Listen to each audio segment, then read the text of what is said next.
Fala moçada, tudo na paz, tudo tranquilo? Estou aqui para mais uma revisão de aula e hoje nós vamos falar sobre esse camarada que vocês estão vendo aí no slide, Michel Foucault, e a análise que ele faz sobre o panótipo de Bentham.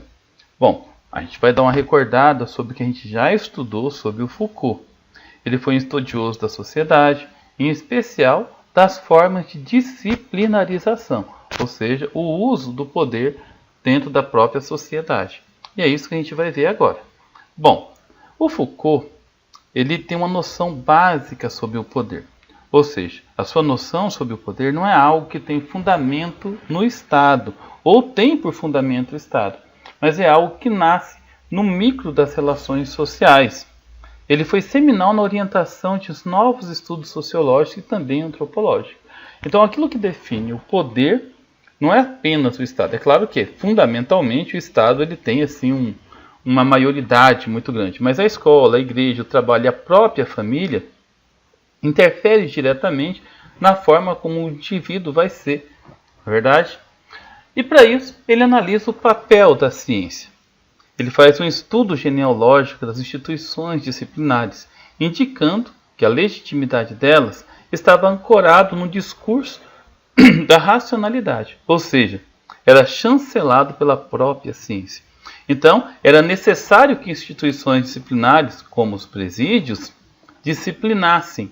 E a ideia dessa disciplinarização é uma ideia racional, é uma ideia até científica para essa racionalidade, para esse disciplinamento, para esse uso de poder. Mas então, quais são os espaços disciplinadores? Bom, no livro A História da Loucura, uma obra que ficou intitulada como A Loucura no Ocidente, apontou a organização dos espaços manicominais como uma forma do discurso da racionalidade, da padronização, de se cristalizar na sociedade, exercendo o papel de disciplinador de corpos.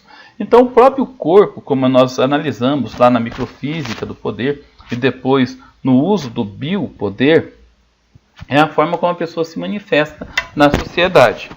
Bom, disciplinar o corpo, então, é uma necessidade do Ocidente, é uma necessidade da sociedade. Então, vamos ver quais são essas instituições. Foucault sistematizou trabalhos em torno das instituições disciplinares, particularmente daquelas que confinavam os homens que não seguiam os padrões considerados adequados. Ele estudou os manicômios, como vocês estão vendo aqui na imagem, mostrando a sua relação com a ideia de uma racionalidade industrial uniformizadora e uma série de conhecimentos acerca das instituições prisionais, ou seja, os presídios também aparecem como uma instituição disciplinadora de corpos. No caso dos presídios, nós vimos lá no livro Vigiar e Punir, que também já foi analisado nesse canal, evidenciou o esforço disciplinador e vigilante das prisões, indicando de que maneira, quais são as fórmulas de vigilância pensadas para os presídios, que acabaram sendo disseminadas em outras instituições, como por exemplo a escola. É só fazer uma comparação. O presídio é dividido em várias celas, a escola em várias salas. O presídio tem horário para o banho de sol, a escola tem horário do intervalo, do recreio, e assim por diante. Bom, vamos ver agora onde que o Bentham entra nisso tudo, na verdade. Como que o Foucault analisou o panótipo de Bentham. Então vamos dar uma recordada nesse pensador, o Jeremy Bentham, esse camarada que vocês estão vendo aí. Nós estudamos ele quando a gente estava estudando o utilitarismo, Ele foi um importante pensador utilitarista britânico. Ele viveu entre os séculos XVIII e XIX. Nessa época, a Inglaterra passava pela Revolução Industrial. A sociedade estava muito modificada, estava sendo dividida em classes sociais, aqueles que vendiam a mão de obra e aqueles que eram detentores dos meios de produção.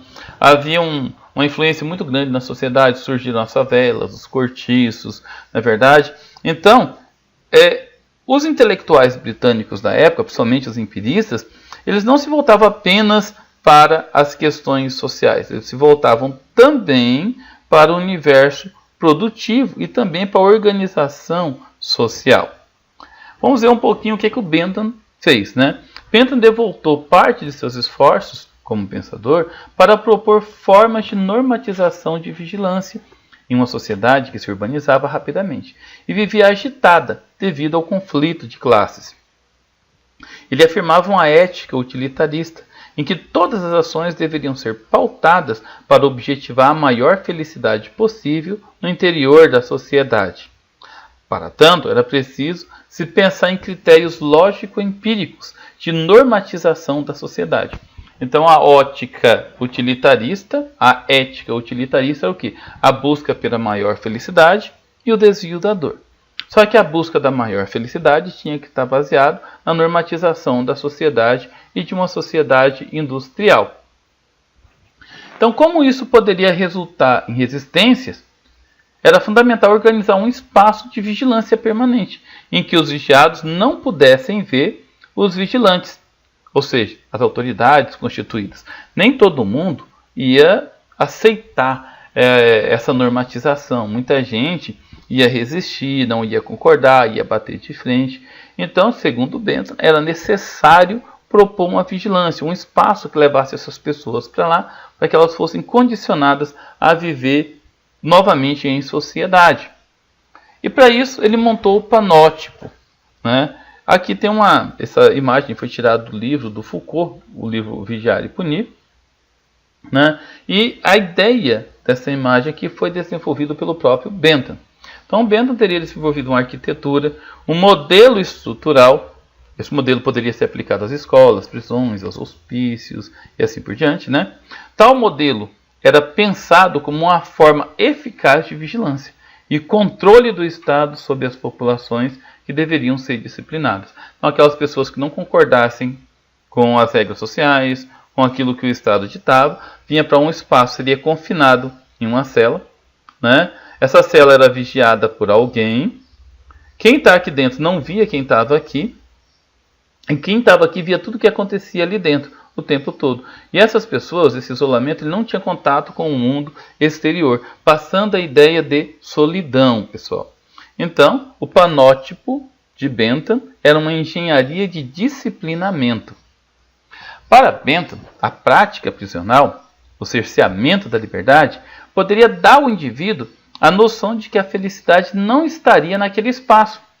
E como os homens buscam e têm direito à felicidade, tal experiência constituiria uma lição, um aprendizado, de que o mais importante era seguir as regras do Estado. Dessa forma, o governo poderia conduzir da melhor forma possível a vida dos seus cidadãos. Aqui nós temos o esquema do panótipo de Bentham, né, desenhado por ele mesmo em 1791. Se vocês observarem, olha, aqui a letra A são as celas e N é a torre de vigilância. Essa aqui é a imagem externa. Então, quem está aqui nessas celas não teria acesso à parte externa. Então, a felicidade estaria fora dali. Então, a pessoa ficava privada daquilo que ele mais busca, que seria a liberdade, né? Hoje nós temos um panótipo modernizado tecnologicamente. Acredito que muitos de vocês que estão me assistindo já viram essa plaquinha aqui.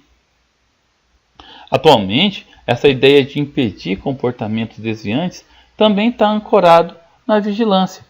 As câmaras que vocês veem aí nos mercados, no comércio, nas escolas, né, procuram criar uma espécie de intimidação de comportamentos inadequados, de comportamentos desviantes. Para Foucault, o que se pretende é a padronização comportamental da sociedade. O panótipo, nesse caso, representa, na perspectiva Foucaultiana, como o saber está associado ao poder, de que forma a estrutura é produção de uma racionalidade, de uma ciência que opera na psicologia humana, compelindo a normatização pela vigilância e o encarceramento.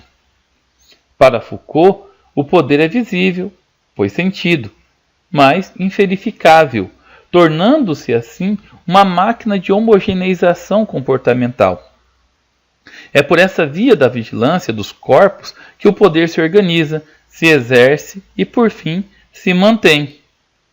O importante no pensamento Foucaultiano é entender a sociedade que deu origem ao panótipo. É compreender o movimento histórico de transformação nas relações de poder, acompanhando ou acompanhado de mudanças disciplinares. Então, Foucault tinha essa preocupação, entender a sociedade. Por que a sociedade é dessa forma? Por que ela é constituída dessa forma? Quem está no poder hoje? Eles querem sair do poder? É necessário manter uma estrutura organizacional que mantenha a sociedade da forma como ela está. Então, se existe aí uma forma padrão de comportamento a ser seguido, então essa forma precisa ser normatizada para que ela não mude. Então, qualquer pessoa que tem um comportamento diferente, não apenas no contexto de cometer crimes, mas no contexto de não seguir as normas tradicionais. Outra coisa que é importante a gente analisar é que o estudo do panótipo de Bentham, né, que o Foucault fez, ele é anterior ao estudo do biopoder que nós vimos no outro vídeo. Aquela ideia lá do fascismo, do nazismo, do Estado Novo, das ditaduras militares, né, que cerceavam o comportamento, que censuravam o comportamento das pessoas, né, que é o uso mais claro do biopoder. Então, essa ideia do panótipo, ela prescreve a ideia do biopoder, né? Bom, pessoal, é isso aí. É claro que é uma visão bastante micro do pensamento do Foucault, mas espero que vocês tenham entendido um pouquinho essa ideia, né? Essa crítica que ele faz, esse estudo que ele faz em cima do panótipo do Jeremy Bentham. Ok? É isso aí, fiquem com Deus e até a próxima.